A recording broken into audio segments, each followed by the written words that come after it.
Hi friends, ಇದು ಮೈದಾ ಹುಡಿ ಮತ್ತು ಅಕ್ಕಿ ಹುಡಿ ಮಿಶ್ರಣದಲ್ಲಿ ಮಾಡಿದ ದೋಸೆ. ಇದು ನೋಡಿ ಇದಾಗುತ್ತೆ, ಕವಚ ಹಾಕಬೇಕು. ಇದು ಅದಕ್ಕೆ ಸ್ವಲ್ಪ ಕೊತ್ತಂಬರಿ ಸೊಪ್ಪು, ಹಸಿಮೆಣಸು, ಶುಂಠಿ, ಬೇಸೊಪ್ಪು, ಕರಿಬೇವು ಇದೆಲ್ಲ ಹಾಕಿ ನಾನು ಮೈದಾ ದೋಸೆ ಮಾಡಿದ್ದೇನೆ. ಬೆಳಗಿನ ತಿಂಡಿಗೆ ಒಂದು ಆಗಬೇಕಲ್ಲ, ನೋಡಿ ಎಷ್ಟು ಚೆನ್ನಾಗಿ ಬರುತ್ತೆ.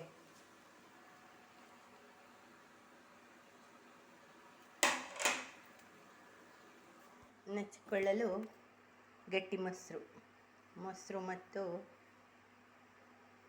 ತುಪ್ಪ.